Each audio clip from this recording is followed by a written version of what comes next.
Assalamualaikum warahmatullahi wabarakatuh. Bismillahirrahmanirrahim. Perkenalkan, nama saya Melatin Arofah, Prodi Ekonomi Syariah dari Fakultas Ekonomi dan Bisnis Islam JIN Palangkaraya.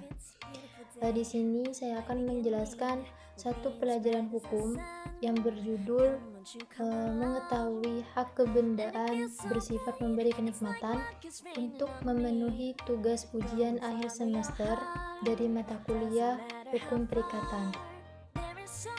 Masuk ke pembahasan yang pertama, yaitu pendahuluan. Hukum benda adalah aturan hukum yang mengatur hubungan antara manusia sebagai subjek dengan benda sebagai objek hukum. Hak kebendaan itu merupakan salah satu jenis dari hak keperdataan.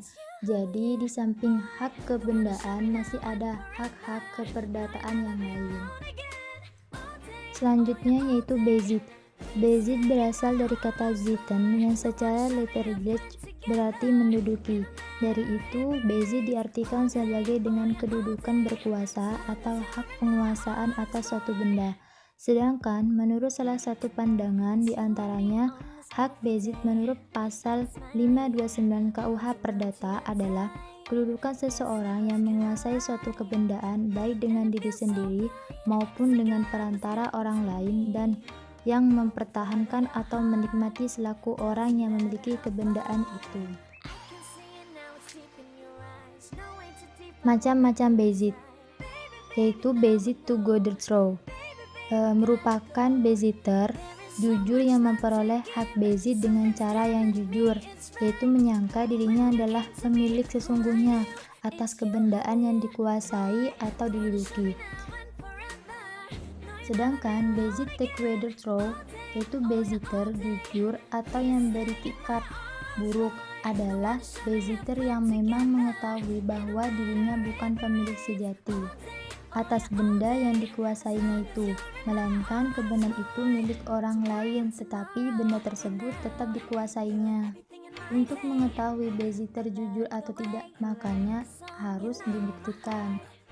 Selanjutnya yaitu fungsi bezit. Terdiri dari dua fungsi. Yang pertama dalam polisional, yang kedua dalam Zekenrechtlich. Next, hak milik. Hak milik menurut UU PA adalah hak turun-temurun terkuat dan terpenuh yang dapat dipunyai orang atas tanah dengan mengikat ketentuan pasal 6 UU PA. Sedangkan pembatasan penggunaan hak milik bersumber dari pasal 570 KUH Perdata, terdiri dari 4 poin. 1. Tidak bertentangan dengan undang-undang. 2. Tidak menimbulkan gangguan atau hinder. 3. Penyalahgunaan hak atau Misbruik van Recht. Yang keempat, pembedaan atau pencabutan untuk kepentingan umum. Selanjutnya yaitu ciri-ciri hak milik, terdiri dari 3 poin. Yang pertama, hak utama. 2. Utuh dan lengkap. 3. Tetap dan tidak lenyap.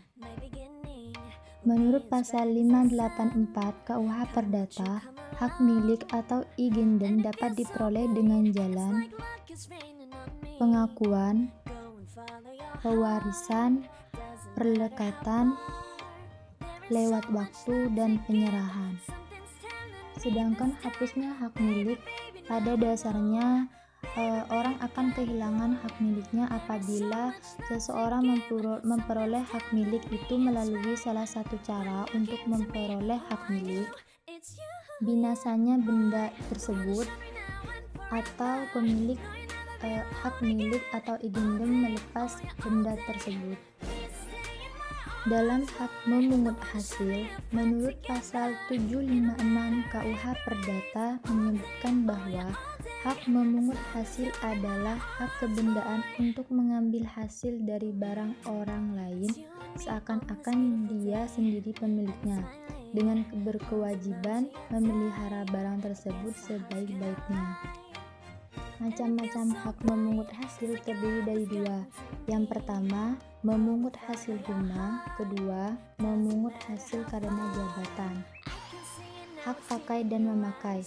Menurut pasal 818 KUH Perdata menentukan hak pakai dan mendiami diperoleh dan berakhir dengan cara yang sama seperti hak pakai hasil. Selain itu, hak pakai sama dengan hak mendiami. Istilah hak mendiami dipergunakan jika mengenai rumah dalam pasal 826 KUH Perdata. Sedangkan dalam ciri-ciri hak pakai terdiri dari tujuan penggunaan bersifat sementara, tergolong hak yang kuat, tidak dapat beralih atau diwariskan, tidak dapat dijadikan jaminan hutang, dapat dialihkan kepada pihak lain asalkan harus melalui izin dari pejabat yang berwenang untuk hal pakai negara, dan dapat dilepaskan oleh yang mempunyai. Dalam subjek hak pakai terdiri dari WNI, orang asing yang berkedudukan Indonesia, badan-badan hukum yang didirikan menurut hukum Indonesia dan berkedudukan Indonesia, badan-badan hukum asing